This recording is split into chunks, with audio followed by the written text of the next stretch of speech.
Three, two, one.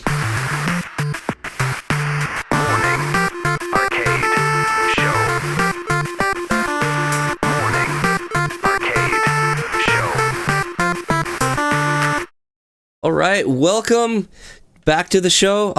Why do I always say back? Like, well, I guess you and I are back because we were talking like before the start, right? But yes, welcome. I've never left. Me neither. Welcome to the show. I'm Buddy Cat, and with me is... I'm Ashen. Welcome, welcome. Thanks for joining us. So what you been up to? Well, mostly video games. Yeah. I like that. Yeah.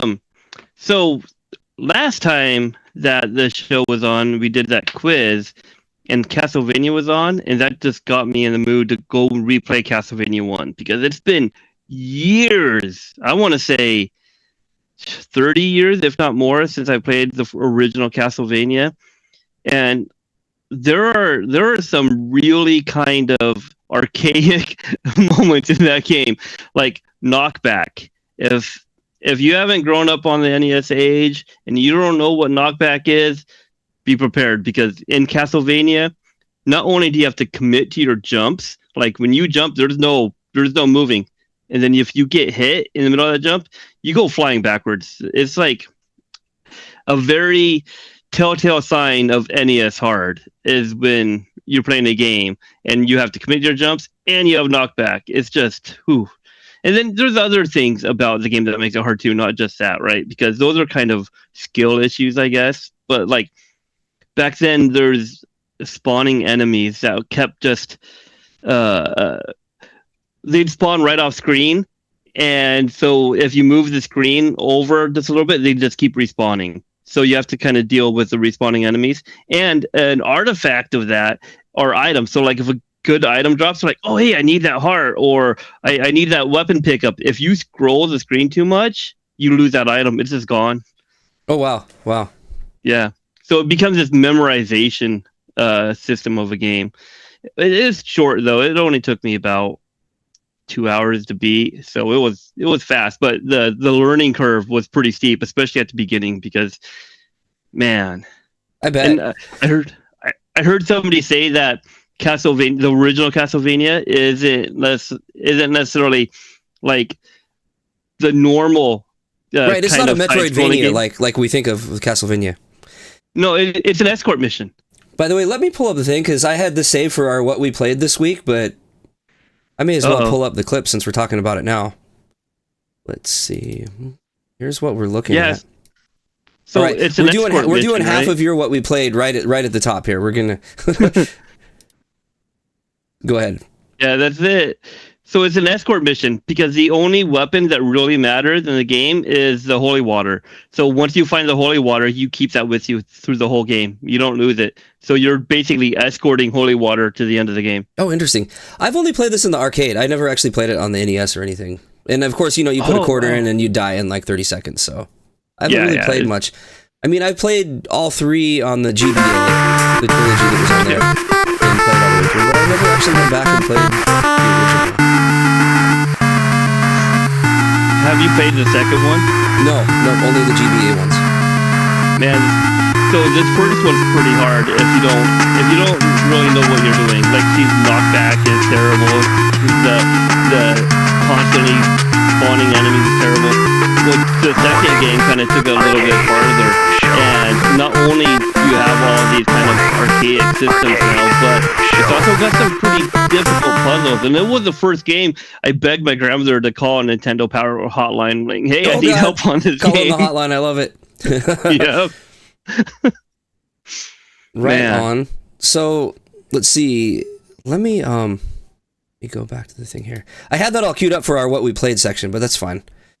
Let's see here. I know, I'm throwing you curveballs. I know, I love it. It's the only way to do this. Yeah. No, we're good. We're good. So, so for anyone just checking out our podcast, we usually do this on Tuesdays. I've been sick, so I appreciate the patience. I probably sound like I'm still a little bit sick, but so we moved the show over to Wednesday, and I am feeling a little bit better now. But yeah, so I haven't really been doing too much. I did, at first when I was still feeling okay, I went out and I saw the Mortal Kombat movie. And you know what? Was it great?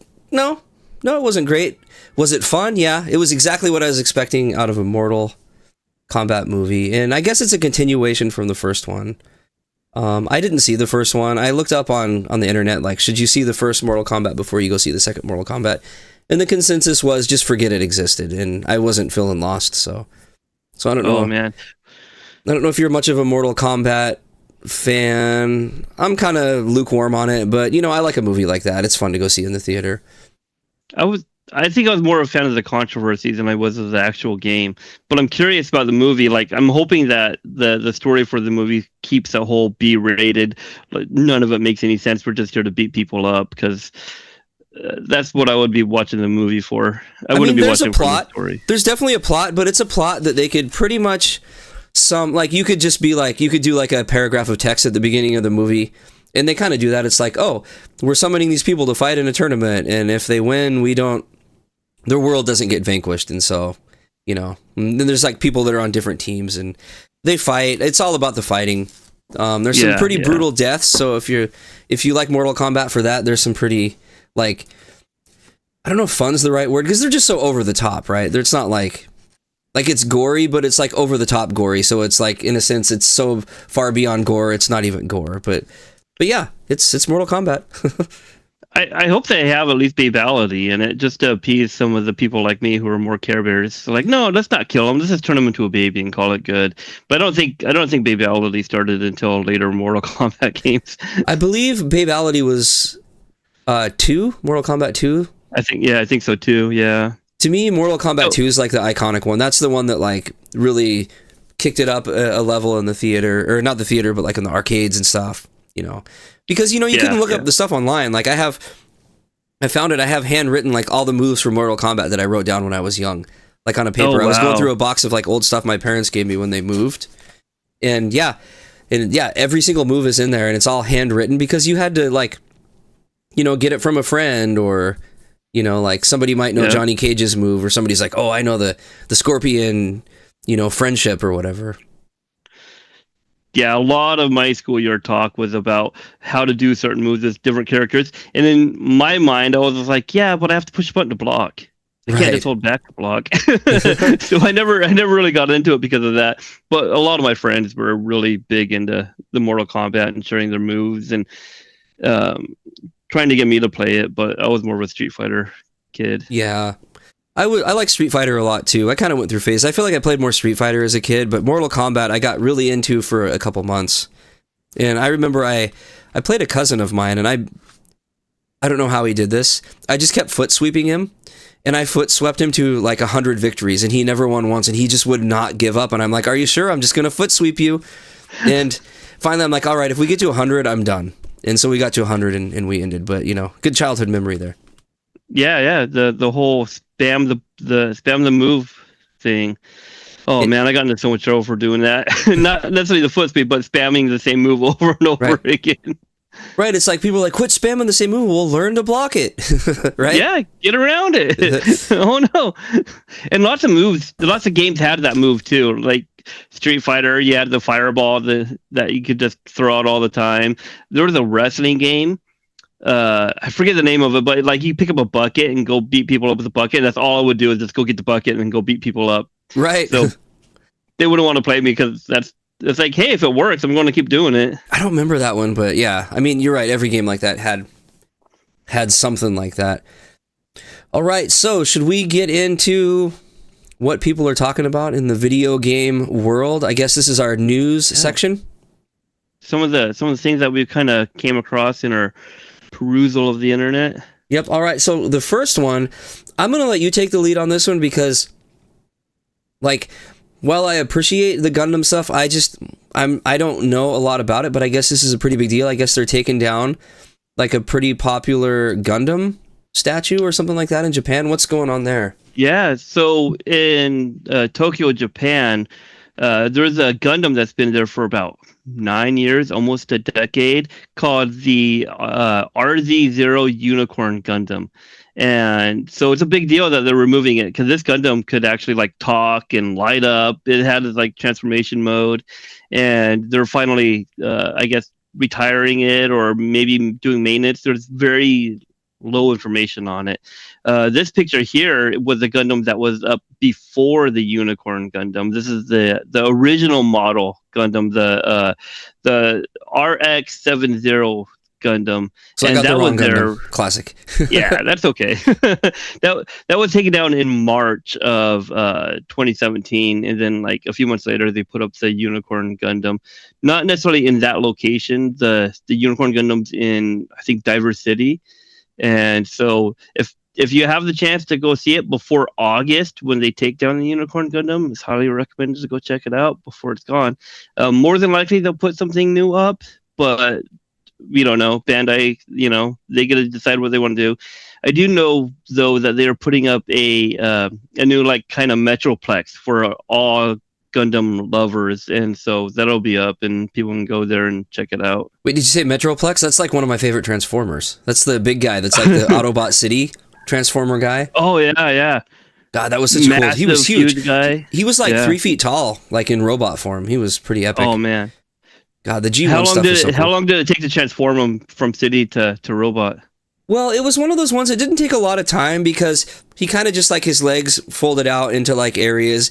He wasn't hard to transform because he was more just compartments of stuff. And, he had like a little guy that came out of his chest that was like a whole separate transformer and all that sort of stuff. So he wasn't complicated. Now, I remember Omega Supreme was the one with like the train track that went around him. Mm-hmm. That thing was like, all right, well, he's in train form. I'm going to leave him here for a week because, like to put him back in robot form, he was like one of the few ones where you actually had to take like all the pieces off, and then shape it and then put pieces back on. That one was really, really difficult. But Metroplex, and a week later, you lose a piece. Oh, no. I know. I wish I still had those. I have a lot of my G1 Transformers. I have my Optimus Prime and Soundwave, Shockwave, all those guys, all the little minis. But I sold my big ones like Metroplex, Ultra Magnus, just because, as a musician, I am a musician, and I needed a good guitar amp because like the band I was in was getting serious. So I sold a bunch of my Transformers. This was like not 19, but early 2000s. And even back then, I got like $700 for just a handful of my Transformers, and I was able to buy like an amp that I still have. So I still got something out of it, I guess. That's pretty good, actually. Yeah, $700 for some Transformers? Yeah, back then, I mean, it's pretty crazy. Transformers, they go for a lot, but their value has been pretty high, the G1 stuff, for pretty consistently for 20 years or so. So that was pretty exciting. I bet. Were they still in like really good condition, like complete in box, no scuffs, like there's no aftermarket stickers on the box? Yeah, so I was an only child, so I took really good care of my stuff. I have right up on my shelf above me, it's just out of sight above the little Pikmin, is my Optimus Prime in his box, so... Oh, nice. He's one of the few that I have the box to. But I clipped all their little reading things off the back, and I still have those, and they probably are in my garage, and they probably smell like mildew now, because everything gets ruined here. But anyways... Yeah. I like how my Unicorn Gundam back there, his box is in my garage, and every day I go out there and I wipe down the box and make sure it's okay, because just in case I have to put them away. I love it. I just picture you like doing the daily routine. Like some people go water the plants, you're out there with a duster hitting up your Gundam box. I love it. Yep, make sure it's clean. There's another Gundam up there, but he's just out of frame. Yeah. No, you sent me some pictures. Those have like LEDs in them and everything. They look really cool. Mm-hmm. Yeah, they light up. Very awesome. Well, I didn't mean to hijack the Gundam. I would grab him, show him on the camera, but he's kind of big and heavy. I don't want to drop him on film. And if you're like me, you're like wired in. Hold on one second. Speaking of wired in, my cat just opened the door. Oh, yeah, no worries. So, hot take. I think I like Hold on, I just unplugged my headphones. You know what the nice thing about doing this live is? Uh-oh. Is that I can edit that out. I can't hear you. Yeah, so, I figured. I'll edit that part out for the actual podcast. But yeah, so my cat sleeps by my monitor all the time. And the only time I don't let him in is when I'm doing the podcast for like an hour. So he was at the door and I didn't shut it all the way and he just opened it and was trying to come in. Aw. And now I feel really bad. I was just giving a hot take while you're away so that way people could hear me, but you couldn't hear me and give me trash for it. No, I did not hear. I'll have to be surprised when I go through and edit this. All right. So the next thing we have here is So this is something that I think is pretty exciting because it also leads into what I played. But Final Fantasy, let's see, let me pull up my notes here. Final Fantasy Rebirth got a Switch 2 demo. Yep. And, you know, for a lot of people that have already played Rebirth, that probably doesn't sound like a big deal. But I think it's a pretty big deal just because these are the games that are really pushing the Switch 2, like, kind of to its limit. And Square has been pretty open about that they really like the Switch software. I guess it takes some optimizing and stuff, but it's on here, and I'll talk about, you know what, I'll wait and talk about, maybe I played it, maybe I didn't, but I'll get to that when we talk about what we played. But yeah, Switch 2 Final Fantasy Rebirth demo is out. You can download it right now and play it. I think it's about 40 gigabytes, so it is a big game. But that kind of led in... Oh, go ahead. I'm really happy that this is coming out on multiple consoles and systems and computers. 'Cause I think the nature of these games, more and more people need to be able to experience and play them. So it's increasing the accessibility to them is wonderful. Yeah, and not only is it accessibility, but it's just probably... You know what? I'll just go ahead and say it. You know, we aren't like bound by contract where we have to go in a certain order or anything like that. Did I play it? Yes, I downloaded it and I played it. Oh, and I know what you're thinking. You're thinking, wait a minute, you're trying to play the original 7 first. Well, here's the thing. I'm not too worried about spoilers because I have gotten far enough now in Final Fantasy VII that I don't think there's any spoilers. And I just kind of wanted to see what it played like. I feel like, you know, I want to take one for the team, for the podcast here. And so I just want to say that it plays amazing. It only plays at 30 frames per second. But I'm a pretty firm believer, and I think there's like, you know, there's probably science to back this up, but 30 frames can feel pretty good if it's locked correctly with the refresh rate. Because what happens is the refresh rate on a TV is firing at like 60 frames per second or whatever. And then it's feeding it 30 frames per second, and they're not even hitting at the right time. So oftentimes, when people think of 30 frames per second being really choppy, they're not even seeing half the frames. Same with 60. Oftentimes, when it says 60, you're only seeing like 30 or 40 of those frames. I mean, I don't have the exact numbers, but it just, because they're not synced up. Where, you know, if the developer does a good job at optimizing 30 frames per second, it feels good. You know, I'm used to playing on a PC where everything's, you know, like 120, 160 frames per second. So I could definitely feel the difference. On the TV, I could feel the 30 frames per second. On handheld mode, you don't even notice it. It just feels like, oh my God, what am I playing on a handheld? It feels incredible. So, well, and I think the bigger thing really is more about consistency instead of like, if you're having a jump from 30 to 60 all the time, that's going to feel really jarring. But if you can just keep it steady, locked in, then you kind of acclimate to whatever frames it's playing at. So the consistency is the most important thing with frames for me.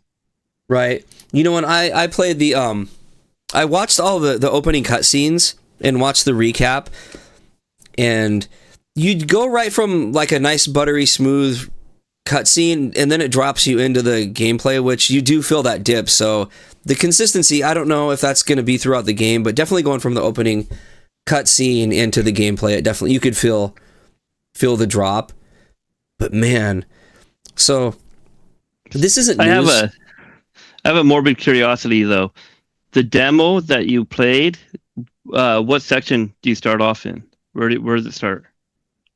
Okay, so that's what I was going to talk about. You know, because I wanted to avoid spoilers, so I actually only played about 5 minutes of it. So, or maybe a little bit more. I spent probably 15 minutes of it just watching the cutscenes.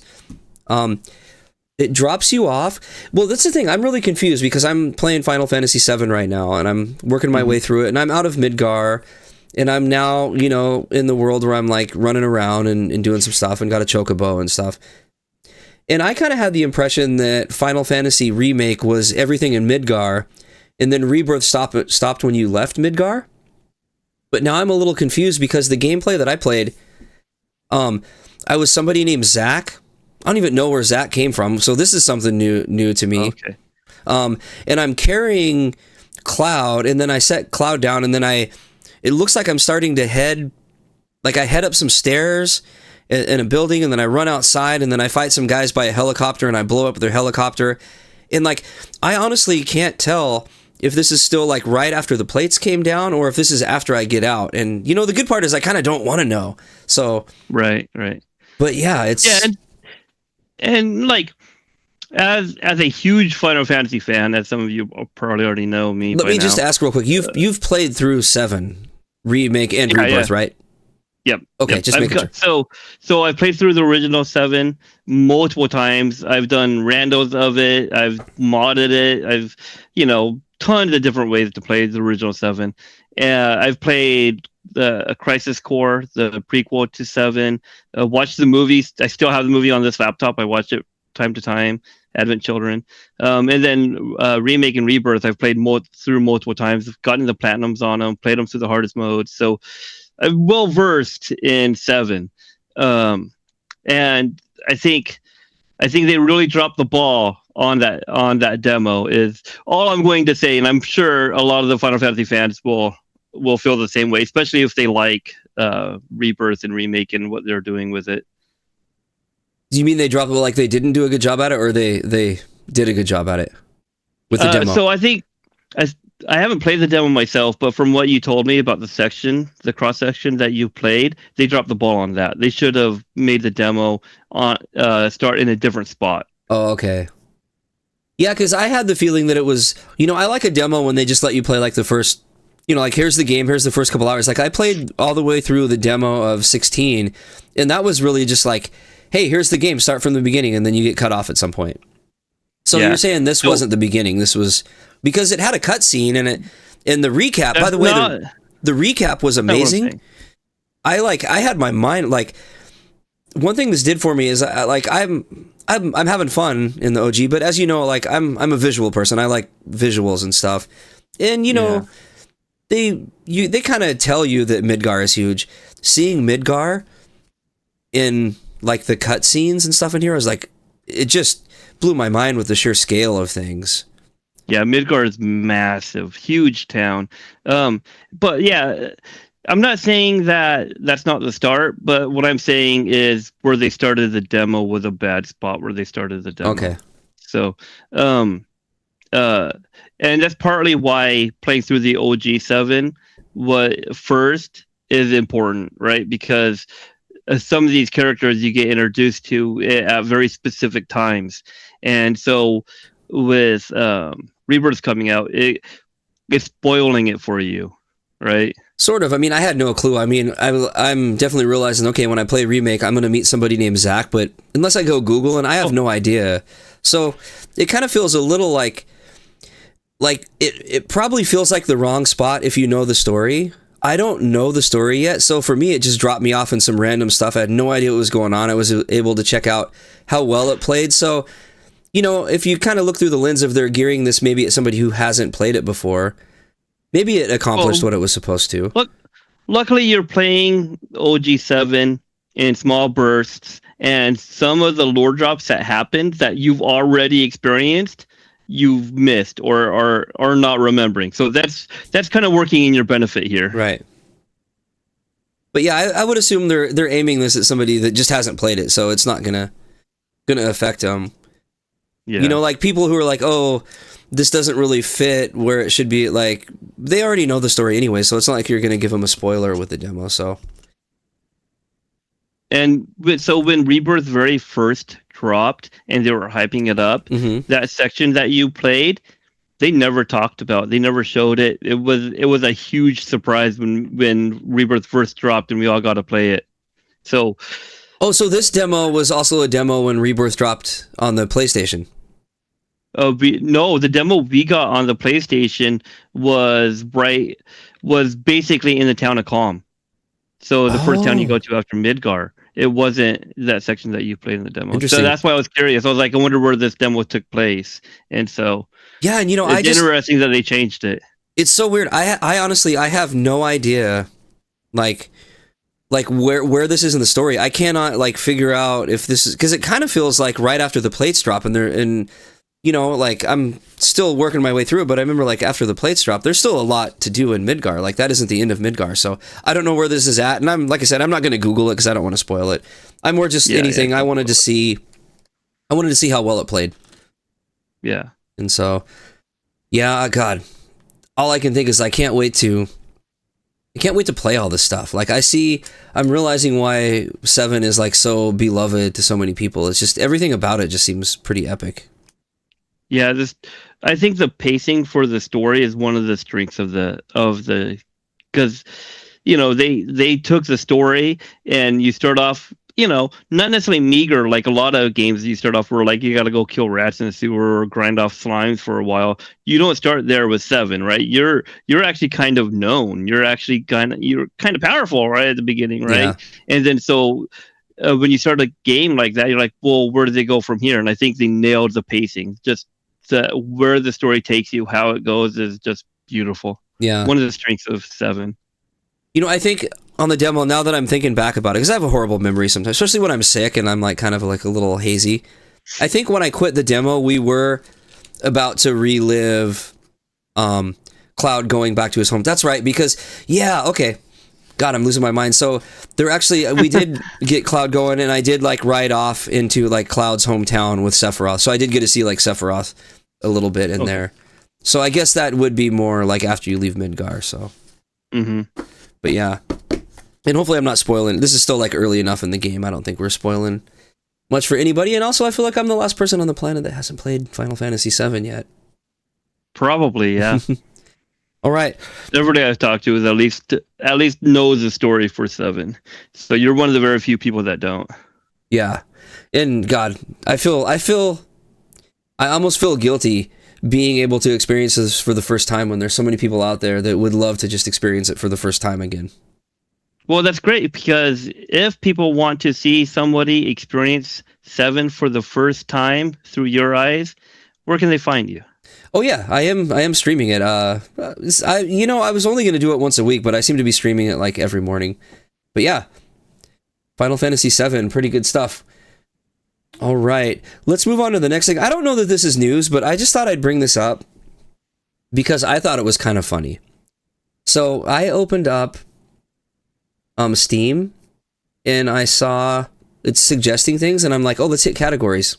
Did you know this? Now, keep in mind, I have made jokes before about when they did Horse Week. The whole thing with they did a horse week, and it was all games with horses. And I thought it was funny that Red Dead Redemption 2 wasn't on sale, but was still the bestseller for Horse Week. But there's a horse category. Look at this at the top. All your horse needs in one place on Steam. That's brilliant. And admittedly, I have not played Trans Theft Horso. Which I guess is a real game, and I guess it's got good reviews, but yeah, there is a horse category. And what's funny, if I click categories on Steam, this is the first one. So I don't know if that's customized for me and it just says, oh, this guy likes horses or what. But yeah, if I go up to store and click the category, it takes me right to horses. So there you go. I play so little on Steam, I didn't even know this was a thing. This is hilarious. Yeah. Yep. Horses has a category. So, like I said, that's not really news, but I still thought that it was kind of cool. I guess we can now officially say Steam is horsing around. Ooh, I like it. By the way, we are a dad joke friendly podcast. In fact, I think I even like tag it that sometimes, like when I'm streaming on Twitch, and I get some pretty good ones sometimes. Not me, I don't come up with good ones, but some people in the chat do. All right. My calendar, though, it does terrible at horse jokes. Oh, that's right. You have a dad joke of the day calendar, don't you? Mm-hmm. You know what? Maybe I should have you start bringing one every show. My wife bought it for me. I love it. Yeah. I have a bunch of... my wife tends to get me like dad joke t-shirts. I got the one that says I keep all my dad jokes in a database. Mm-hmm. I have another one that says dad joke champion, and like every time I wear it, somebody's like, dad joke champ, let's hear one. And I'm like... And I can't come up with one on the spot, so I need to just make sure I have like one on deck ready to go. Yep, perfect. I love how the horse category just led right into dad jokes. It was just like by a lead right to it, just perfect. Yeah. Yep. All right, so horse category. So anyone who wants their horses, there you go. But maybe some news in here. Red Dead Redemption 2 is actually 50% off right now, I think, for the rest of the week still. Or no, it's 75% off, so it's only $14.99. So anyone who hasn't played that, there you go. Are we getting a kickback? No, but I just thought it was worth mentioning, because that's a good price. I mean, that's a lot of game for $14.99. You know, I recently tried to play Red Dead Redemption 2, and it has been a long, long time. And I logged in, I accidentally chose the wrong mode, and I went to online mode, which kind of freaked me out because I never play PvP games, right? Mm-hmm.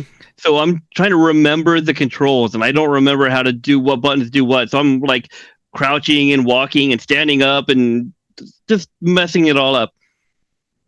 And I'm on my horse, or getting on my horse, and some other guy comes by, knocks me off the horse, tries to lasso me, but since I don't know what buttons I'm doing, I dodged the lasso somehow. And then I was like, maybe I can get out a lasso. So I got my lasso out, and I lassoed him instead, pulled him off the horse, and then got on the horse and rode away, then logged off. I was like, well, that's never happening again. Oh my goodness. So you just got a quick reminder why you don't play PvP. Yep. And honestly, I've around all over the place. I've played, I don't know, I fired up, because I bought it for, I think it was like $9.99 once, and I picked it up. And I played a few hours, and I was like, oh, this is pretty neat, but I've just never got back to it. But one of these days, I do want to play through. I feel like there's some games that like everyone should give a good try, and I feel like it's a classic enough game. I should, but I haven't played any of the Grand Theft Autos either. I know that's probably considered like sacrilege in the game world, but I just haven't. And the new Grand Theft Auto got announced, so that should be coming out soon too. Yeah. I mean, I still have, 5 other ones to play? Yep. Before having to do that. All right, next thing. So this is some actual news. I thought this was pretty cool. Here, I'll pull up some Doom here. So the Doom soundtrack has been inducted. I don't know if inducted is the right word. It's been put into the Library of Congress as something of historical significance, along with, I guess a Beyonce song went in there. Weezer's Blue Album, which is one of my favorites, and the Mambo number 5. So now we have a little bit of Minotaur by our side. So I don't know. Wow. I guess that soundtrack, it is definitely one of the more iconic soundtracks. Yeah, very, very operatic, I would say. Yeah, it's just so right. Not necessarily the vocals, but the atmosphere for it. You know. Right, and it just comes in with that metal, like the way it kind of like was kind of early on, like mixing like metal with like techno and stuff. And I guess the creator of it, Prince is his last name. I forget his first name. He, I guess, was like kind of more of a techno guy. He's an attorney, by the way. This is just like a side thing. He made all the Doom music, I guess, before Doom was even done. It was like the early days of MIDI, so he was like, taking like some kind of more metal kind of samples and programming them with MIDI, and you have that iconic soundtrack, and which they still use the theme today. One of my favorite music moments is in the Doom 2016. The way when you start up, that music just comes in, and then it just builds, and it builds, and then it just drops, and it hits so hard. Just absolutely iconic. And the 2016 Doom music really kind of fits that the new mechanics for the game too, where you go and get your hands dirty to get more ammo. Right, and it wasn't the same person that did the Doom 2016, but it takes that same theme, that right, and it makes it like more modern, which fits with the more modern Doom. But I just thought that was pretty cool, because I think I read there's only 3 video game OSTs that have gone into the Library of Congress. So okay, that's like pretty significant. Not that the Library of Congress is the be all end all. I don't want to be like, yeah, here in America we decide in the Library of Congress what is cool and what isn't. But it is the largest library in the world, and a lot of passionate people there, and it operates to basically decide what we think throughout the entire world is historically significant. So I thought that was a pretty neat headline. Let's see. Yeah. Getting into the next... Doom itself is historical for video gaming as a whole, so that's pretty good that they put the music in there. Oh, yeah. Absolutely. All right, I've got next on the list. This is something, I guess, about, let's see, let me pull up a clip here.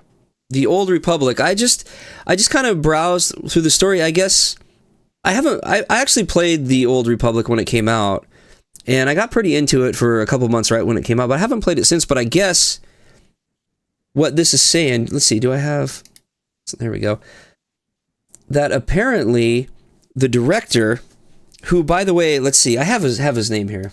As long as we're going to talk about him, I might as well get his name right. James Olin, that's right, James Olin, who is a developer with such credits as Baldur's Gate, Neverwinter Nights, which is, you know, pretty groundbreaking. But he did my childhood. He did Knights of the Old Republic, and he was basically asked to make World of Warcraft in space, which he didn't want to do, but he reluctantly did it anyways. And he thought that after it had kind of lost popularity, I guess, was to reboot it, like at a different time, a couple hundred years later or something. Like there's theories as to what it would have been. But then, I guess after putting a ton of work into it and all that, EA killed it. So the headline there is that EA killed the Old Republic MMO reboot. Oh, man.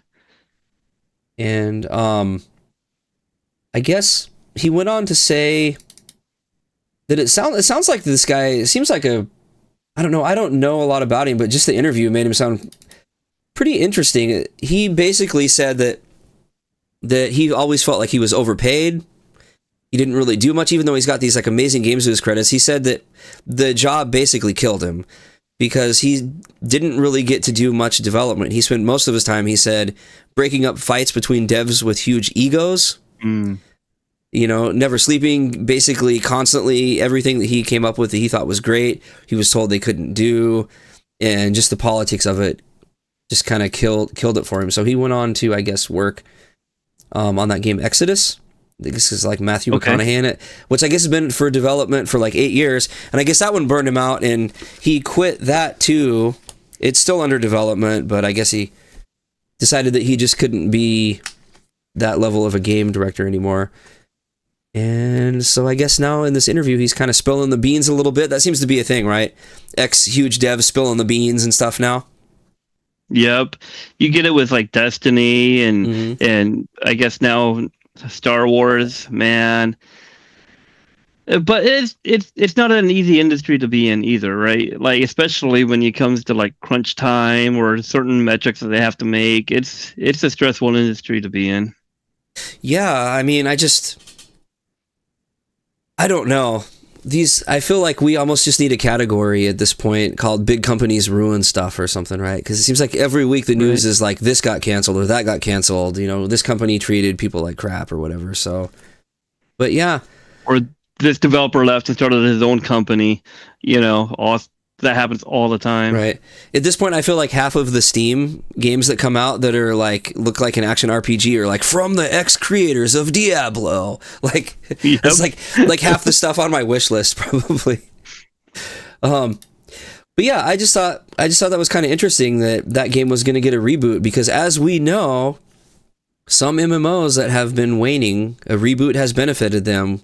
There's a little one called Final Fantasy XIV I can think of that a reboot actually seemed to help it. The critically acclaimed? Oh, no. Right. All right. So yeah, no, I just thought that was an interesting story. But you know, as long as we're talking about big companies that ruin, you know what? Let's just have a category. We now have a category called Big Companies That Ruin Stuff. We also have, I guess, there's been a lot of speculation about the Amazon Lord of the Rings MMO. Well, we got some confirmation this week. Do you know what was confirmed? That it was canceled. Yep. Another one bites the dust. And this was the director who worked on Jedi, both of the Jedi games, the Fallen Order and Jedi Survivors. Stig Asmussen or something like that? Yeah, Stig, yeah. Asmussen, I think. A-S... Yeah, Asmussen. Asmussen, yeah. But yeah, and worked on... what's the one with the Viking guy? I'm so horrible with names. What's the most popular like Viking guy game you can think of? God of War. God of War, there you go. Yeah, he worked on God of War 3, I guess was one of his other games. But this is what he was told. While we decided not to pursue an early concept from Giant Skull, we have great respect for Stig Asmussen and his team, and value our ongoing relationships, a spokesperson told Bloomberg. So, I like how they word this. While we decided not to pursue an early concept, I love how they just kind of like downplay. You know that there's probably thousands of hours and passionate people that put so much work into this, and they're like, well, it was just an early project. Oh, that stuff drives me crazy. And it's weird because talking about ex-developers leaving and starting their own kind of company, Stig Asmussen did the same thing. In 2024, he started Giant Skull. Yep, and this was going to be one of their first games. And they still haven't put out a game yet. But Stig's done some of my favorite games, which one of my favorite Star Wars games, which was Fallen Order and Jedi Survivor, which were I got the platinum on both of them, so I must have liked them. Amazing you got platinum on those, nice. Mm-hmm. So it's sad to see that his company's kind of still not producing yet. But it takes time, right? I mean, I guess it's supposed to be a AAA studio, so maybe they have something on the back burner. Yeah, I mean, at some point you got to wonder, like, when you sign a deal with Amazon, I guess, like, is it shame on Amazon, or like at some point you're like, what were you thinking? Like you go into it knowing they're going to do that, because Amazon, they put their hands in so much stuff and just walk away from stuff so quickly. Yeah, they have the money to throw around to test out things, I guess. Yeah. Well, that whole time I had up the wrong clip. I had some Lord of the Rings clips fired up. Of course, if you're listening to the podcast, you can't see this stuff anyways, but there you go. Let's see. I think the last thing. Oh, I think this still falls under the category of big companies ruin stuff. I'm gonna get a sound bite for that too. Oh, perfect. This is one. Maybe you know something about this. I just saw the headline this morning. It wasn't on my original notes because we were going to do the show yesterday, but now we're doing it today. Is that Hasbro cancels... Oh, wait. Oh, no, I got these mixed up. Hasbro cancels the Dungeons & Dragons game. Yeah, Hasbro cancels the Dungeons & Dragons game. Wait a minute. I think I got my headlines mixed up. See, this is what happens when you start trying to do show notes when you're sick. Things kind of get jumbled up and scrambled around. Well, it's okay. We forgive you this time. Yeah, well, dang it. Well, either way, Lord of the Rings MMO canceled.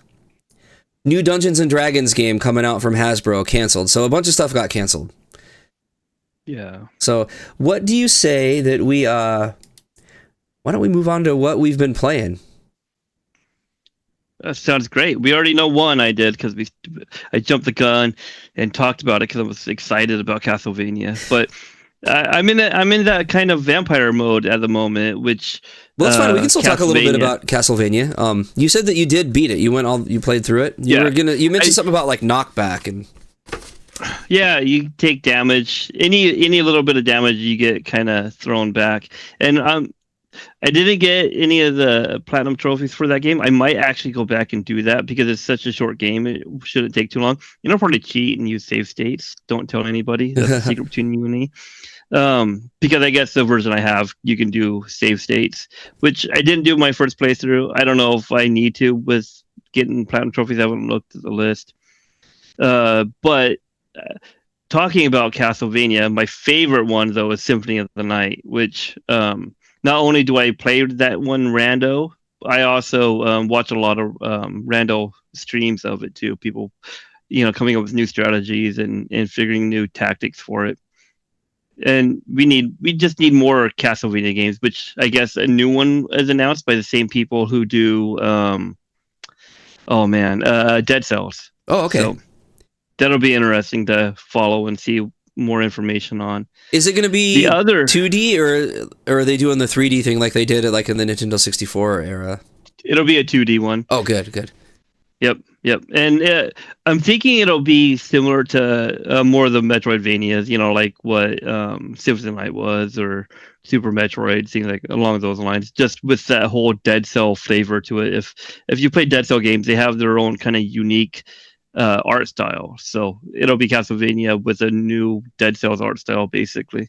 Well, that'll be nice. I mean, I feel like when you have an entire genre that has half of the word of your game, like Vania, obviously, and Metroidvania comes from Castlevania, like there's some expectations there. Like, you kind of have to be a Metroidvania at this point, like, or people are just going to be upset if you're not that. So.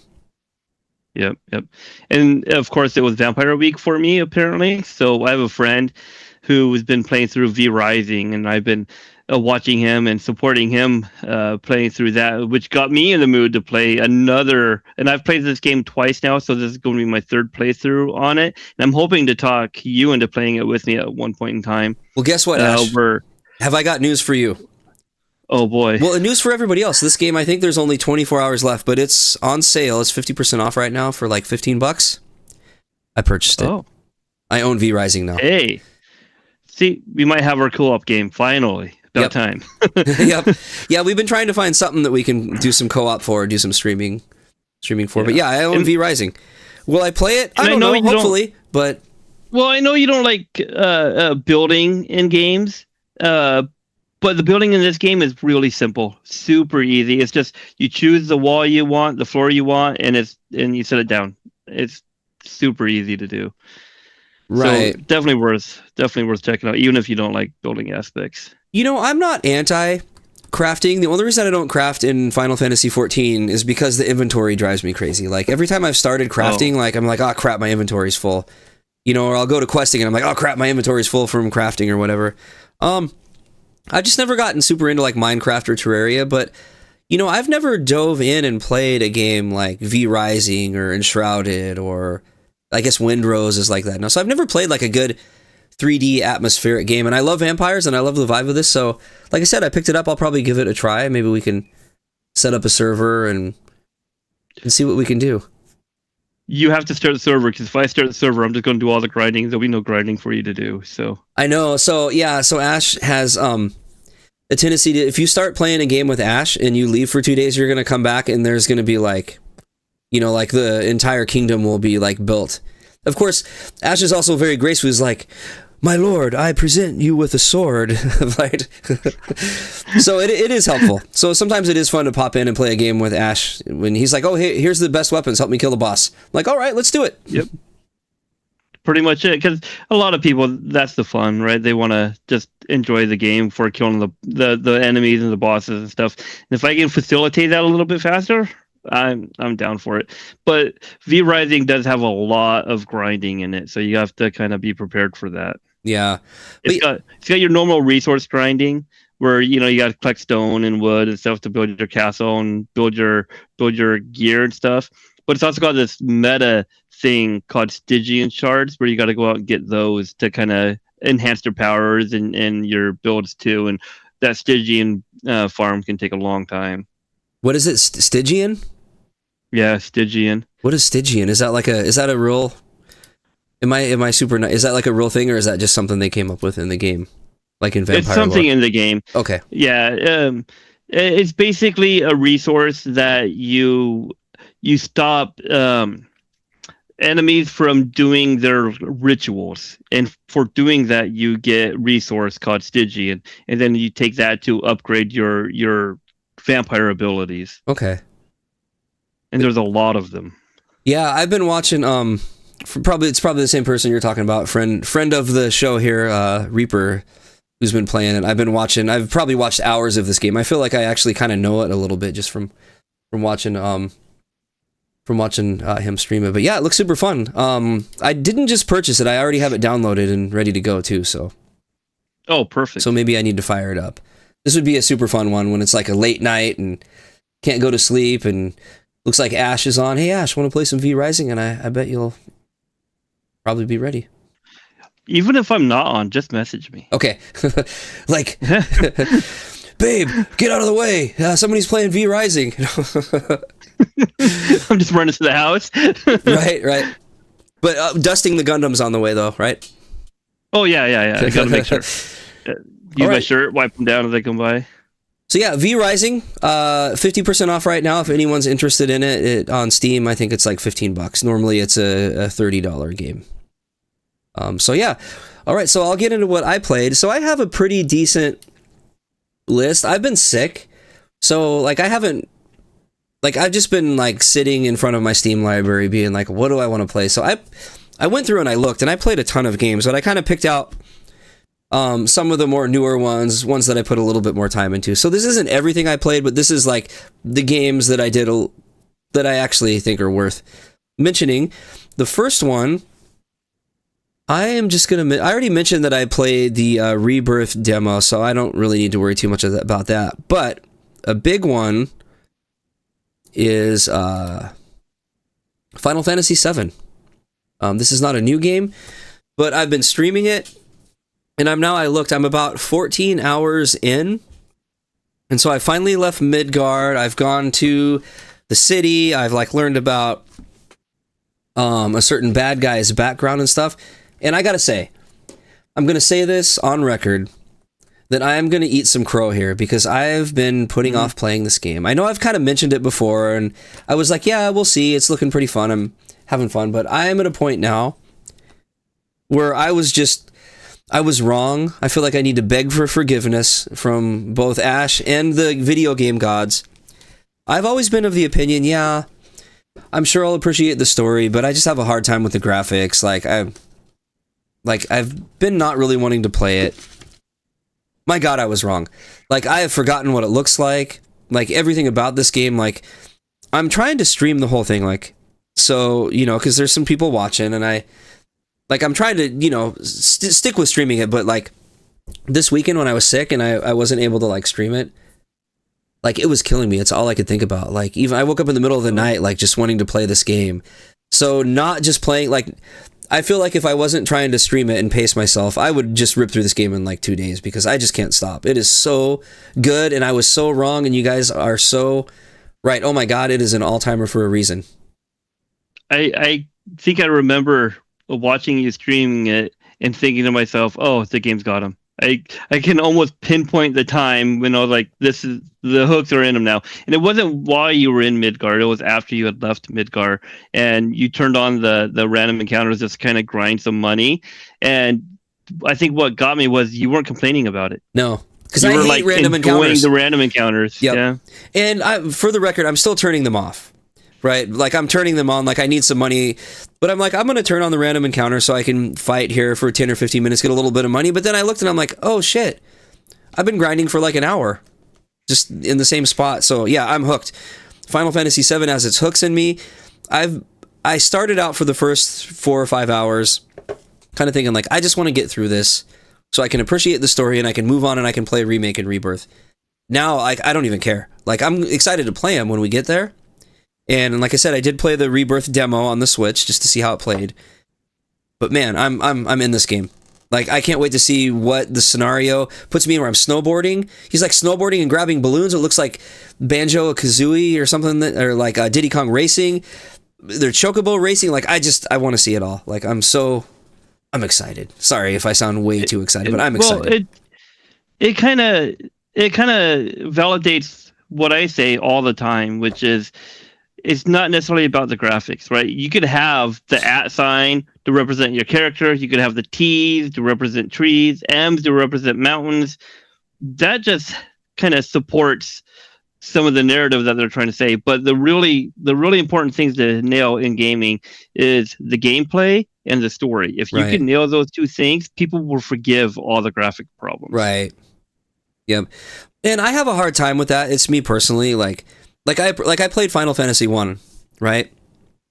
And I never had that moment where I like forgot that I was playing like a really basic game because the story was so good. It was fun. I enjoyed it. I never got bored. It was a good time, but it didn't. And even Chrono Trigger was like really good, and I appreciated the story, and I'd rank it up there as like a favorite game of all time now that I finally played it, Chrono Trigger. But this is the first game that has really crappy graphics, that has just, the story's been good enough to just kind of like rip me out of thinking about that sort of thing. And Chrono Trigger had its moments too, and the story in Chrono Trigger is amazing, but the way this one is paced, it really puts me in the story. Yeah.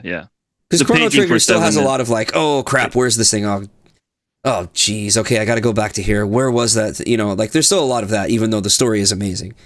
This, I haven't had moments like that, other than the little like tower defense mini game, which was really bad. But it sounds like that's optional, anyways. Yeah, you don't have to worry about the tower defense. It's just a side thing for people to do. It's not important. But a point about Chrono Trigger that you brought up, I think it's like a culmination of all the best parts of RPGs. It doesn't do any of them like super exceptional, but what it does really well with all the bits, right? So it's like the gameplay is good, the story is good, the pacing is good. None of it is S tier. They're all A tier. Whereas 7, maybe the gameplay is not the best, but the story is S tier. Right. The story kind of carries it off. Right. Although Chrono Trigger's story, I would say it's an S tier story. I just think the pacing of the game maybe is only A. But just I mean, I won't get into spoilers for, I mean, people have either played Chrono Trigger or they haven't, but, you know, any story that spans thousands of years where stuff, 10,000 years affects stuff now, like, that's something I always love in video games. It's one of my favorite things. So Chrono Trigger, for me, the story was amazing. But well, and the great thing about Chrono Trigger, it's probably the best time travel story you can get. Right. That, and along with another game that we talk about probably too much, so I won't go into that. But yeah, I'm having an absolute blast. Like I said, I'm about 14 hours in. Just got past the area where the first TD mini game is, and so looking forward. I'll probably play it tomorrow for a few hours and just keep continuing on. You know, I'll probably update where I'm at every once in a while on here, but you know, it'll probably take me 2 or 3 weeks to get through it. I'm sure. Don't worry, I'll give you no clues on what you got to do next. I know. Fine. You love watching me just run around getting lost. Yeah. All right, next on the list. Sorry. Next on the list is a game. Let's see. It is called Sir Kicksalot. This is a game that I just found a couple days ago. This was one that was just, I was just browsing Steam. It was recommended to me, and I'm like, this looks like fun. And you're probably thinking, why do you like this? You're not really a Minecraft fan, so this looks like Minecraft. And you'd be right to think that, looking at it. I was like, but your graphics. What happened to your graphics? Right. So this game, there's no crafting that I know of, at least. Maybe there's something in there, but basically, how do I describe this? It looks like Minecraft, but it doesn't play like Minecraft, even though it controls like it. It is just a first-person. It's not a shooter, but it plays like Doom. And here's the reason why I think it plays like Doom. Because you finish a level and then the screen comes out, you know, secrets found, enemies killed, percentage, all that, and then you go on to the next level. But where this game gets good is 2 things. The first time you play the level, you just have weapons and you just hack and slash at people. But by the time you get through the first level, you pick up a spell sheet, and then it's like, oh, you have a skill tree. It's got a skill tree with like 3 different tiers of skills like Diablo that you can choose from. And those skills have like 30 things in each one or 20 things in each one. It has so many skills, and they're all ridiculous. But now if you go back and play the first level, you still have all your skills and stuff, so you can go back and play that first level with, you know, the first time you might have only had like an axe or a sword or something, but now you can, you know, shoot fireballs or whatever. So it makes it easier and more fun to go back and play the early stuff. I haven't gotten too far. I've only got a few skills. I've only played a few levels. But here is what makes the game absolutely shine. The whole point of this game is the ridiculous deaths. So if you catch someone on fire, they run around. If they touch you, you can catch on fire. You have to roll to put yourself out. Here's a scene, chopping a zombie's leg off, and then I grab his leg, and now I have his leg for a weapon. You can throw anything in the environment at people. It does have it's got its own kind of parry mechanic. If somebody's like keeps blocking your thing, you can kick them, you can disarm them, but you do a lot of kicking. So like if you're close to the edge, you're always going to want to try to kick them off the edge. So they pick someone up, throw them into spikes. With your frost spells, if people, there's a lot of like narrow walkways, you plant a spell right in front of somebody, they slip, they fall off. You find some food on the counter, you grab a banana, you throw the banana peel on the ground, they slip, they fall. It's just absolutely ridiculous. And right in the very beginning of the game, there's a scene where it's like, oh, hi there, I've got a message for you. And you're like, listen to what the guy has to say or kick him. So what I do, I kicked him. So then this is a game that has those really crazy achievement trophy hunter for people, right? Yep. Where like you can save the princess, or you get the achievement by not saving the princess, right? Yep. So the first time I got to the princess, like, I made her mad, and so she tried to shoot. So I just kicked her off the edge. It was game over, but I got a Steam achievement for it. Like the very first thing, you can kick the first tutorial guy off the edge, and like your game's over. And there was like a Steam achievement for it's called "I Don't Care About the Story." So, as somebody who likes to go for achievements and trophies, I can appreciate the really silly, nuanced ones, because a lot of them aren't. A lot of them are grindy, just kind of, do 10,000 of this thing. So I really appreciate when games can have that fun, tongue-in-cheek thing for trophies, like a quick refresher on like, oh yeah, this is why we play games. Yeah, no, it's just. Yeah, the achievements, I've only got a few, but I don't know, this is one of those games, I think I read in the Steam reviews that it didn't take a long time to 100% it, so this might be a fun one to 100%. I think it's only like $8.99. It's an indie game, it feels like an indie game, but it does feel pretty polished. Everything they do makes sense. It's got save points throughout, but if you like leave and come back, you're going to start the level over, because the levels are short, they're like Doom levels. Man, I don't think this is talked enough about, where games take your spells and they actually interact with the environment with your spells. Like, I don't know how many times I've played a game where you got to light a torch and you have a fireball spell, but the fireball doesn't light the torch. Where this game, look at this, you have an ice spell, you can put on the ground and they slip on it. Like, yeah, yep, that's great. That's great. World building there. I love it. Yep. And I don't know if you saw that clip, I walked up behind the guy there, or this is just the thing, but, or the Steam video, walked up behind the guy that had like the lute, the little old-fashioned guitar thing on his back, pulled it off his back, hit him in the head, and down he went, and he fell in the fire and burned up. So, yep. But no, there's this, this just sets the pace for the game. So when you start the game up, you hit level 1, and like I did, I'm like, I'm not doing the tutorial, I'm going to jump right in. A screen pops right up that says, hey, are you sure you want to skip the tutorial? And it kind of makes fun of you. So I'm like, fine, I'll do the tutorial. I walk into the first room, and I see a guy standing there, and so it's like, it just told me that I have kick, right? I walk in, and I kick the guy, and he goes right into the spikes, and he dies. And then I go around to the other corner of the room, and I pick up what I'm thinking is like a spell or a pickup item, and it's a letter. And it says, I'm paraphrasing, but it basically says, hi, dear. I just got a new job today. It's in a tutorial area of the castle, and apparently all I have to do is stand in this room by these spikes. It's a really easy job. I sure miss you and the kids, and I hope the dog remembers my name. I'm like, oh God, that's the guy I just kicked into the spikes. Like, the game is like, it's got, how some games try to do like campy humor, and it just feels like really kind of cringy. This one could turn into that, but I think it's pretty funny.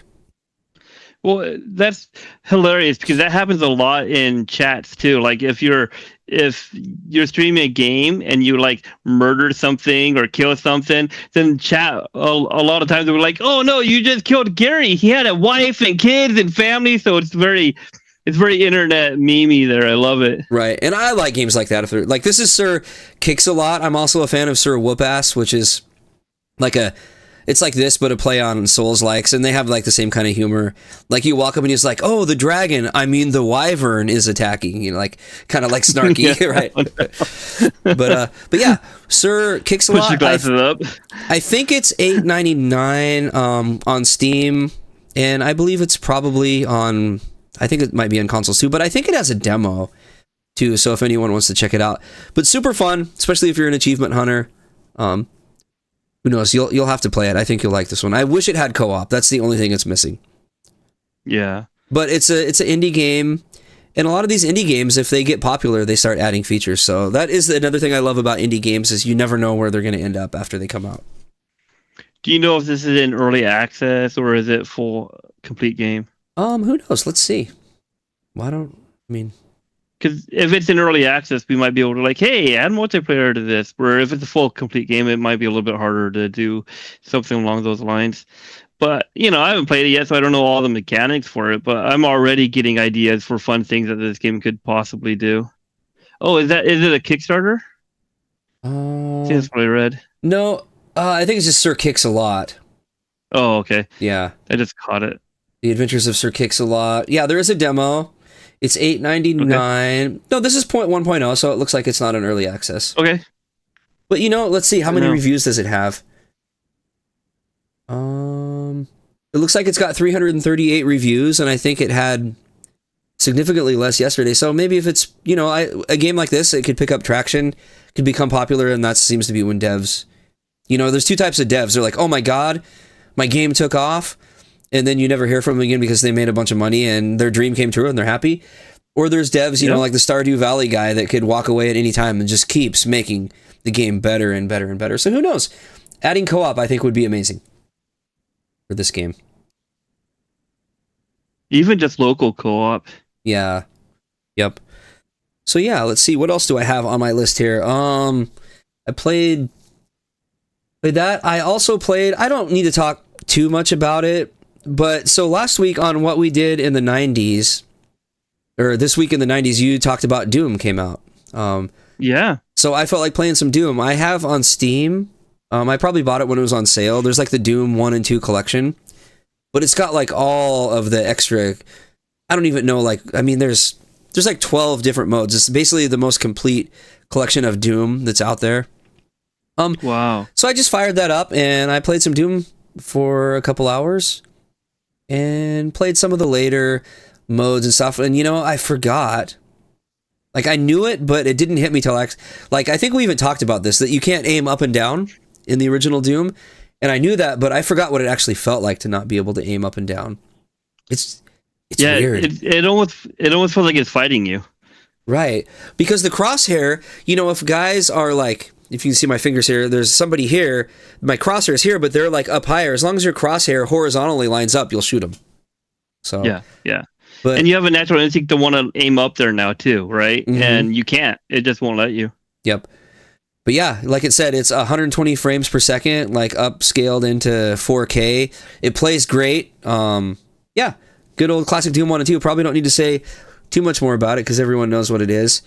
Then the last thing that I played... Oh, no, this isn't even the last thing. Is Diablo 4. I finally dove into the expansion, and I made a Warlock. You've played through the newest campaign, right? So you're up to date on it? Okay. Yep. I haven't played all the way through the campaign. I started it, but I made a Warlock. Oh my god, the Warlock is so fun. If you were to go back a year from now and ask me, like, hey, have you played Diablo? I would probably be like, yeah, whatever. I played Diablo like years ago. I'm just not that into it. I never thought that I would get sucked into Diablo again. And it is so fun. The Warlock is so good. In fact, 3 or 4 years ago, if you asked me if I'd ever even play another Blizzard game again, I probably would have said no. I'm probably never going to play a Blizzard game again, but here we are in 2026, and Diablo is fun. I know I've said this before, or you've said this before, but Blizzard, they have a mastercraft in animations for their characters. Oh my god, yes. Cutscenes, even the zoomed out cutscenes, the characters are doing stuff, right? They're like picking up something or writing something down or moving to a different location while they're still talking to you. And that's a really rare thing to see in games. So I have to give them props for doing that, because it's more immersive. It just feels more lived in that way. Right. I think, when I'm playing it on a 4K monitor with my face right in it, with everything cranked up to the max, right? And you're right, like so many games, like if two characters talk to each other, they just kind of sit there, like Guild Wars 2, there's one on each side of the screen and they just loop an idle animation. But this, these are the details that I don't even think everyone even notices, but they still put them in there. This is where Blizzard just does amazing. Like you said, if two people are talking to each other and she's like, oh, and then I read this ancient book, she's probably going to pick up a book and thumb through it while she's talking. And then, a little dog might walk up and, she might shoo the dog away. Like every conversation, the characters have different animations that fit it. And the reason that most companies just loop an idle animation is because it takes a long time to do those animations. And the fact that they it's just so immersive. The attention to detail is just crazy. But yeah, I think that's why I really enjoy the Diablo series, because they've done that with the series. You can see that they really kind of care about this world and what they're doing with it just through those little animation cues. yeah, and I feel like it's a little bit of a redemption for Diablo 2 because I played I played I didn't play the first one when it came out, but I played around like when they announced when they announced Lord of Hatred. If you bought Vessel of Hatred, you'd be able to get Lord of Hatred or whatever. So I went and I played the campaign, and the first campaign with Lilith and stuff was like, this is really cool. Like some of the cutscenes towards the end were amazing. And then I played Vessel of Hatred, and it was just like, I felt Vessel of Hatred was kind of a bit of like, this should have been like just a free, well, it was, I guess, since I got Lord of Hatred with it. But whoever played Diablo 4, got excited about Vessel of Hatred, paid for it, what a letdown. It really just feels like, I feel like it's like 20 minutes of extra story. So, but then I guess they're the like... The biggest thing with it is endgame. Is in-game, right? But by the time that the in-game got good was now. Like, from what I understand, like the in-game didn't get amazing until they announced Lord of Hatred, released the Paladin, the seasons got really good, and I guess it's a good redemption because I guess it's in a really good place. I'm not finished with the new campaign yet, but oh my god, the opening cutscenes are amazing, the seasons are fun, the Warlock. The reason I can't get through the story is because every time I get a new Warlock skill, I'm like, oh, I just want to go to a dungeon and like test it out. So like I just keep leveling up. I've hardly done anything in the story, and I just keep going and doing dungeons because I'm loving the Warlock skills and stuff.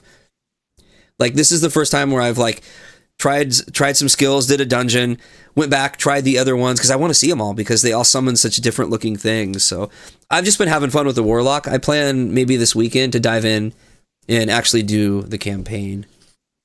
And it's really easy in Diablo 4 to respec your character too. So like you can try out all the skills and not have to feel obligated to just be one thing. You can switch around, try different builds, different things whenever you want to. It's a really fluid system. Right, and in the past it's been like, okay, well I'm a sorcerer. Like, okay, well this one burns stuff, this one freezes stuff. But with the Warlock, every single thing is just summoning something else that's like crazy out of the ground, So it's like I want to see them all. And it's not just like a little flashy spell. It's like different demons coming out of the ground. Like there's one that's like basically acts like a tank for you, where this guy comes out of the ground and he's like being tormented with his arms and like this thing, and like he pulls all the guys to him, and it's really cool. The Warlock is really fun. Now we have to try out the other classes to see if they're just as fun. Right. So I played a sorcerer for the main campaign and Vessel of Hatred. So I'm starting over in the new season with this. So I've only done those two. So I don't know how like the Barbarian or whatever the other classes are. I don't know. I haven't played. I think I've done 3 of the other classes. My favorite so far is the Paladin. I call him Auradin because I just pump everything into his aura, and then he just walks through things and they just die around him, which is fun. I don't have to push any buttons. Right, I've heard some people say the Paladin, if you get this build right, it's basically like playing Vampire Survivors. Like you only need the joystick. Yeah, yeah. You just walk around, everything else dies around you. Yep. And then I did the Necromancer, which is really fun, but man, the screen gets crowded really fast by all your kind of minions and your wolf minions, and it just gets overwhelming that way. It's hard to tell what's happening. And then I did the Barbarian. I played the hardcore mode with my Barbarian to get the trophy on that. Oh yeah, and I saw that's one of the ones if you want 100% it. I think you got to get to like, I checked Steam. I think it's like level 30 or something like that on a character. Yep, something like that. Yeah. So this is a fun. It's way easier to do. Yeah. Than you think? Yeah, it seems like it would be. Although I would probably blow it. Like I get too confident. Like I would probably blow it at the end. But this looks like a game that could be one that I could actually like 100%. I was looking through the achievements and they all seem pretty doable. And I got about half already. I only need one more, and I'm going to recruit you for that. Must be PvP. Yeah, you have to kill somebody 5 times in PvP. So all right, well we can log in. You can knock me down 5 times, and I'll get you 5 times, and we'll get our achievements. Yep, easy, done. But yeah, super excited about it. Before I keep gushing about it, though, I do want to say one thing that I absolutely cannot stand about Diablo. And that is the fact that, oh my god, it's a $70 game, and there's like $30 cosmetics, like in the game.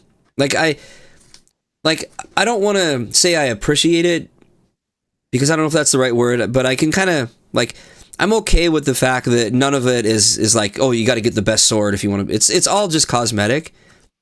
But I hate make an outfit $5, make it $10, make a mount whatever, you know. I mean, I play Final Fantasy XIV and I've dropped $25 on a fat cat, so I'm not immune to it. But oh my god, like everything, there's like, oh, they got the Doom armor, that's awesome. How much? Oh, $30 for the set. Like, that is so much money. Yeah. Like, for the price of one set of armor, I could buy Sir Kicksalot and Sir Whoop-Ass, you know, complete games. So, and the price kind of makes you not want to buy any of it at all. No, sometimes. I haven't bought any of it. And I will never buy any of it, because that's the other thing in Diablo. You're so tiny, like, you spend all this money and you can't even see it. So, I don't know. It just bugs me when games have, like that expensive of cosmetics in the shop when you're already playing it. If it's like Fortnite or something like that, it's a free game and it's like $15 or whatever per skin. Fine, whatever. You know, like, that's how they make their money. But it's like, we're already paying for this game. Throw us a bone, you know? Give us some $5 armor or something, or just, you know, let us earn it, because the really cool stuff in the shop, you can't earn in the game. So, right. That's my complaint. I hate that. I'm kind of over games doing that. So, not to... I think I'm with you. If they're going to have cosmetics in the game, that's to buy, that's one thing, but make it accessible for people, and for your long time players, the fans that, you know, have spent hundreds of hours, give us a way to still get that even without having to throw real money at it. Like, it's kind of egregious when they do stuff like this, and it leaves a bad taste in your mouth. It's like, man, game's great, animation's great, we can praise it all day long, but really, guys, come on, this is something that's almost unforgivable, right? Yeah. For $30 for a helmet, no. Yeah, I remember because this was on Game Pass when I played it on the Xbox at first. I'm playing on my PC now on Steam, but I played it on I should say I downloaded it. This is maybe like a year or two ago. I downloaded it, saw the shop, saw the prices, just noped out, and then I didn't, like, that was it. That was my Diablo experience. You know, and I didn't come back the next day, like, that was it. Like, so that was kind of why I didn't think I'd ever play again. But luckily, the game is really fun. Like, it's so easy. The game loop, they just nail it, so. A small part of me blames Bethesda for this, because their horse armor. Oh god, the horse armor, right? Yep. You know what? Okay. If it wasn't for that darn horse armor. Here's an opportunity. Game developers, if you're listening to me, probably not, because there's probably only like 5 people that will hear this, but if you're listening to me, here's an opportunity for you. I'm going to give you a freebie right here. Have Horse Armor Week and make everything in the store $4 in honor of the original horse armor. I bet you'll make a ton of money. All right, I'm just throwing that out there. If anyone wants to take that idea and run with it, there you go. You can have that one for free. Horse Armor Week. Hey, I might just buy horse armor for the memes then. Right. Oh, yeah. Wait, they do have horse armor in Diablo, don't they? Mm-hmm. That's right, they got armor, and they even have a thing you can stick to your butt, like an accessory. Yeah, little trophies. Yeah. All right, so I have one more game that I played. I'm not proud of myself. So, as you know, and I'll put this link, I'll put this in the description for anyone that wants it. I have a link. I think I found this on Reddit. What it is it's a filtering preset that's already built into the link on Steam that takes any game that was previously not free that is currently free. And you'd probably be thinking that there's going to be like thousands of games in there, but there's only like 1 or 2 a week that pulls up on this filter that I have of paid games that are like temporarily free. And I've gotten some real bangers in there, like some really good games. This week wasn't that great. It had a game. I can't even believe I played this. I shouldn't even have played this. This game is called... Is that one I noped out of? This is Dino running from a furry. Yes, I took one for the team. I played Dino running from a furry, and you know what? It's not a great game, but it got me thinking. Like, I'm looking at it, and the reviews are not bad, and the animations are horrible. It's a mobile game. It's an endless runner, and you collect coins, and then you get to unlock hats or whatever. And it got me thinking, like we should outdo these guys, Ash. We should come up with a concept for the stupidest endless runner we can, and just make it. Oh. Like, I already have it. You already have it? What do you got? Wait. Yeah. Maybe we shouldn't give this. We don't want to give somebody a free. I already gave him a freebie with Horse Armor Week. Oh, that's true. That's true. I'm just kidding. Lay it on me.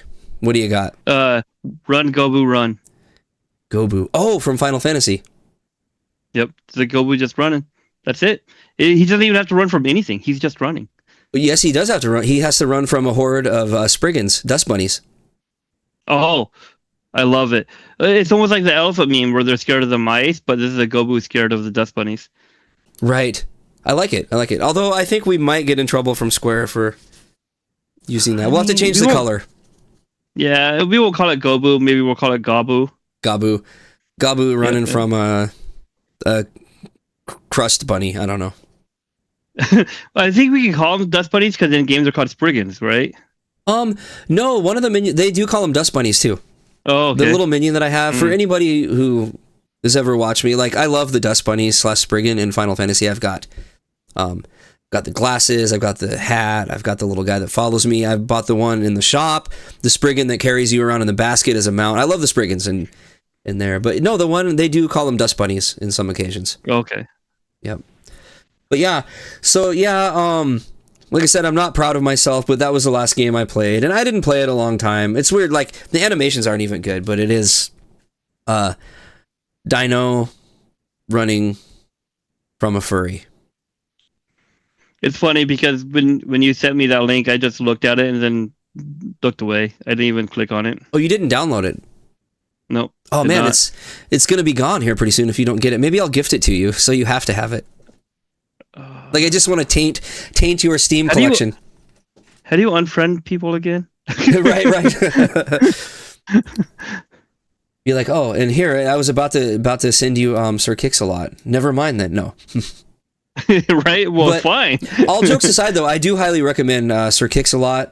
Definitely over Dino running from a furry.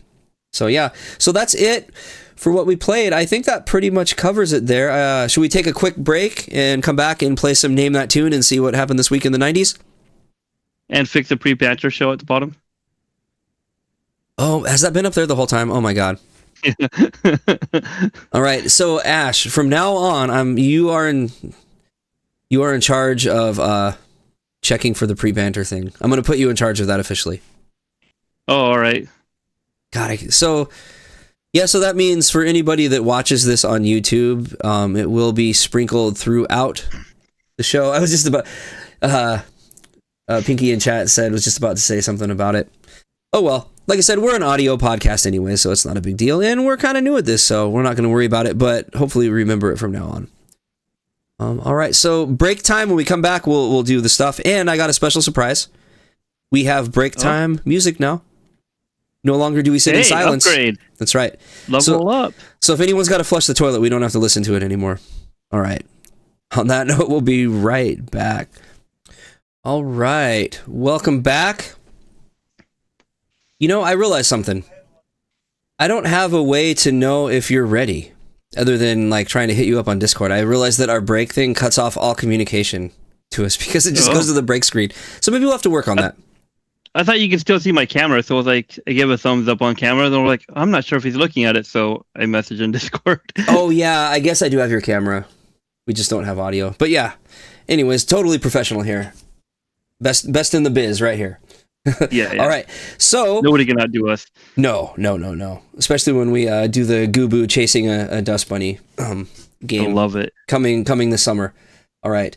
So this is the part of the show where we play some games, and the first game is Ask Ash, what do you want to do first? Some Name That Tune, or talk about what happened this week in the 90s? Let's do the Name That Tune first, just to blaze through that. Let me pull up my notes here. All right, so this is a little something we call Name That Video Game Tune. Cue the music that we still don't have yet. I put all my time into the break music and forgot to do the most important part, which was the lead-in music. Anyways, we're going to do 2 songs. The first one will be something classic, it'll all be from the same system. And then the second one could be from any video game, and it's usually a cover, like someone shredding the guitar, or maybe someone like ripping a trumpet version of it or something like that. So first up, if you're ready, this is going to be PlayStation. You had a PlayStation? Oh, PS1, huh? Yep. So I think hopefully this will be in your wheelhouse. Let's give it a listen. PlayStation 1, and then I'll give you multiple choice, 4 selections to choose from when we're done. Here we go.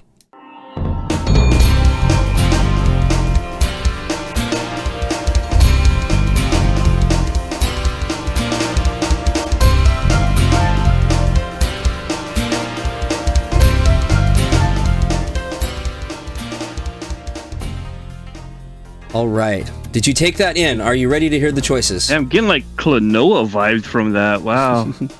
All right. That sounds like something I don't want to get. All right. Is it? You get 4 choices. Dino Crisis, Spyro the Dragon, Parappa the Rapper, or Crash Bandicoot. Those are your choices. Ooh, and if you need to hear it again, let me know. We can always do that too. Pretty sure it's not Dino Crisis. Okay. Because that was a Resident Evil spin-off that'd have scarier music. I didn't realize that was a Resident Evil spin-off. Yeah, Dino Crisis is a Resident Evil spin-off. Same engine, but instead of zombies, it's dinosaurs. Okay, I like it. Yeah, so then we have Spyro the Dragon, which Klonoa is very Spyro the Dragon-ish. And I played Spyro the Dragon not too long ago. Because I was testing it to see, hey, could I get platinums on this game? Which I think I can, so eventually I'll probably go through that trilogy. It's a classic, for sure. Yeah. And then you have Crash Bandicoot, which I think Crash Bandicoot's a little bit more upbeat music. And I almost have the platinum on Crash Bandicoot 2. There's just one kind of speedrun thing I have to keep practicing to get better at it. Like they say you can like get on the rope and run down the rope for it, but I can't do that, so I have to do it normally, and it's a hard platinum to get. But the first Crash Bandicoot I got the platinum on. Oh wow, okay. So I don't think it's Crash Bandicoot unless it's one of the later ones I haven't played yet. No, it's Crash Bandicoot. I would have put 2 or 3 or whatever if it was. So it's original. Original one, yeah. I don't think it's the original one. Okay. And then the last option was Parappa the Rapper. Oh yeah, Parappa the Rapper. I haven't played that game in forever. And the Japanese game where they rap in English. Yeah, I don't know. I have a soft spot in my heart for that game. It was a fun time. I remember I set up a whole music system for that game back in the day. Yeah. But I think I'm going to lock in Spyro. Locking in Spyro. Are you correct? Yeah. Yes, it is Spyro the Dragon. Spyro. And it's only because I just recently played it, just to test it out. So I love it. You are a warrior of the tunes. Warrior, need food, badly. All right. Need food. Oh. Next song. Are you ready? So this will be a cover. And this particular one is an a cappella vocal version of the song from VST Acapella, I think is the YouTube channel. Okay. Hopefully they don't have like some copyright stuff and I get copyright. You know what? It doesn't even matter. I don't even care because I think copyright on YouTube, most of them still, like we got the copyright for the Resident Evil trailer. I don't know if I mentioned this on our YouTube channel, which meant we couldn't monetize it, which I can't do anyways. I don't have. Yeah, we're not. Yeah. So I cannot believe that. Sony Pictures copyright. They do this on purpose. So basically you have all these big game companies that are going to put that trailer in their game in it, and it's the visual, it's not even the audio, right?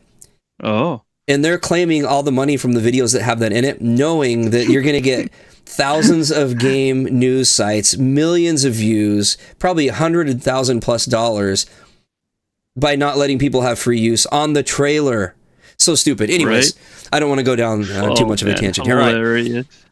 Acapella, this could be from any game. This is the level 2. This is a hard one. So here we go.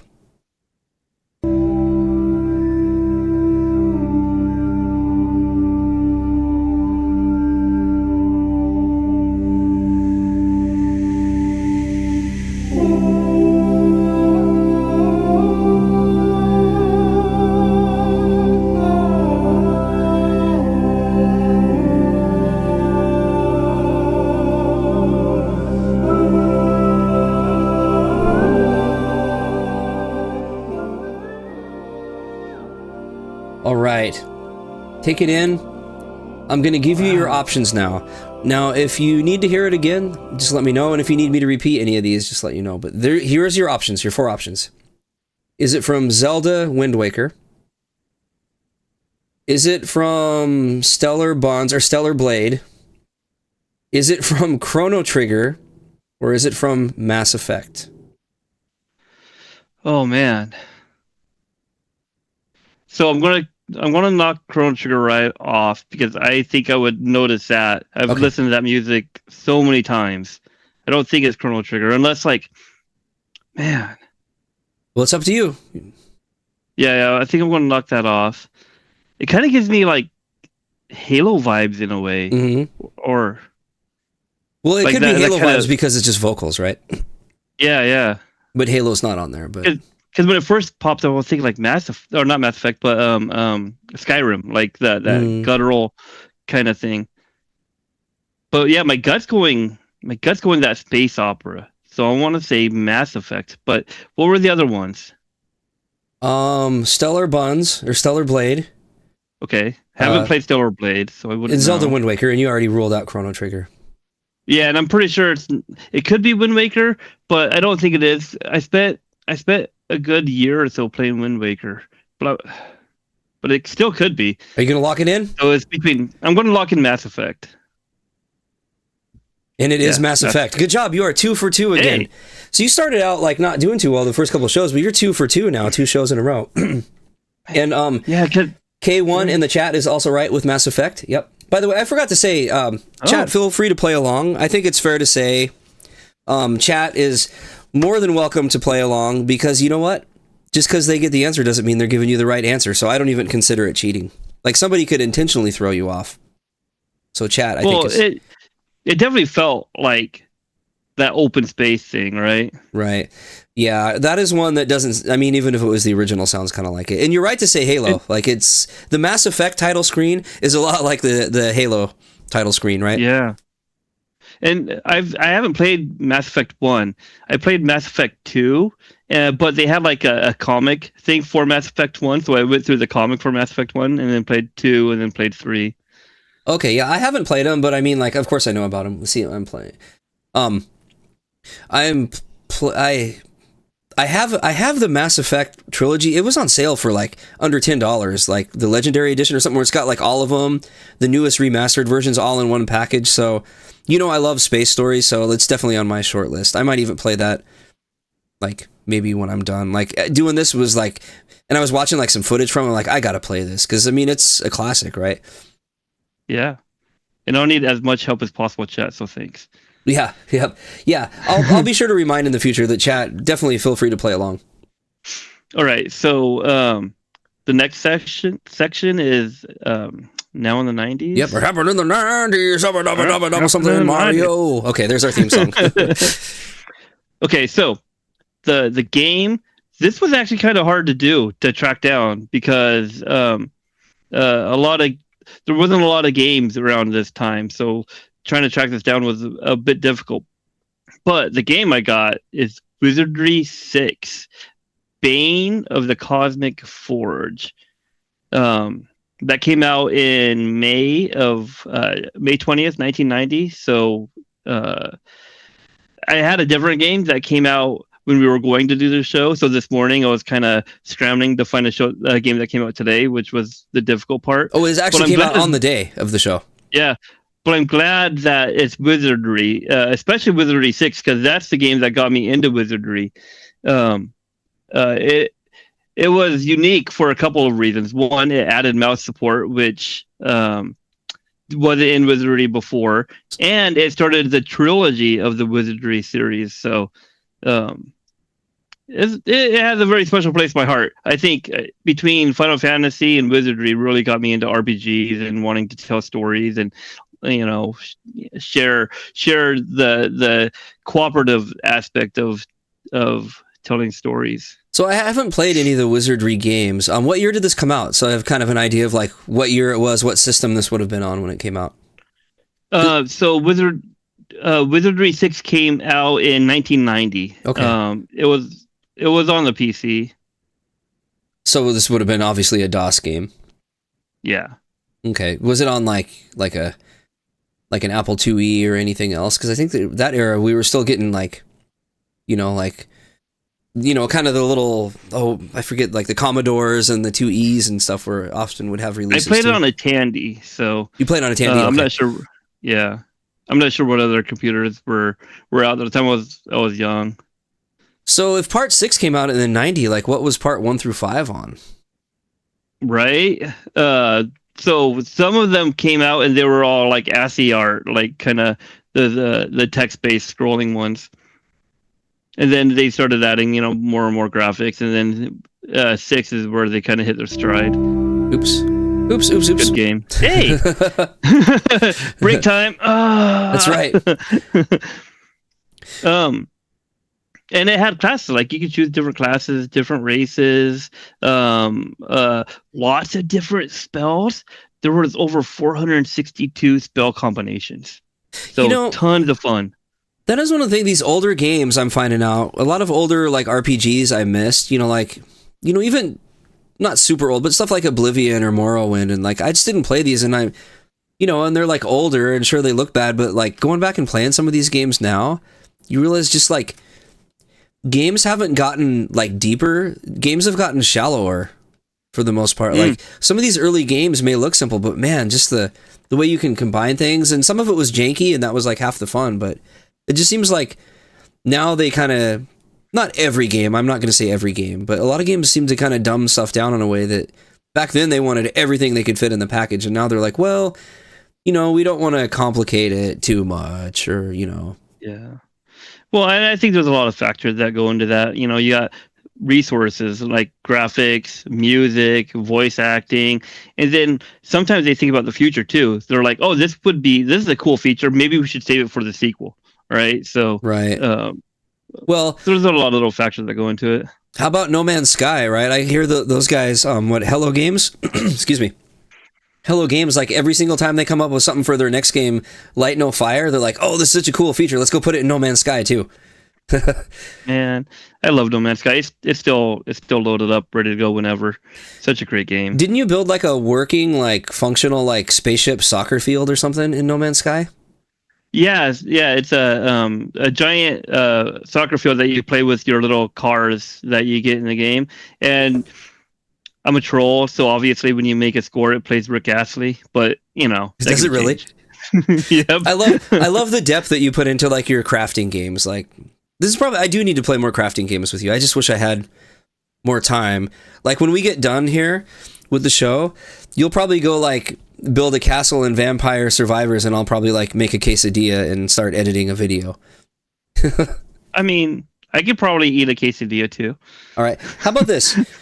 We should just live closer together. You can work on the castle. I'll cook quesadillas for both of us, and we'll just eat quesadillas together and ride off into the sunset. Hey, it's win-win for me. All right. Talking about multitasking, the next item that I have is very it lends itself to multitasking. So with that hint, do you think you can get it? Wait, say that again. I got distracted by the chat. Oh yeah, thanks chat. You're the best. Love you.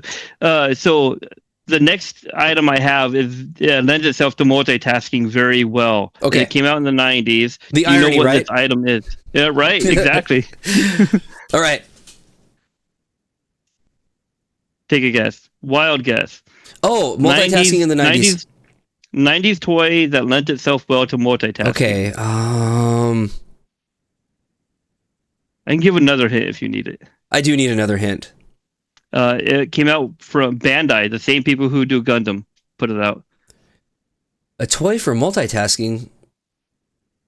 God, all I can think of is like a Trapper Keeper or something, but that wasn't from Bandai.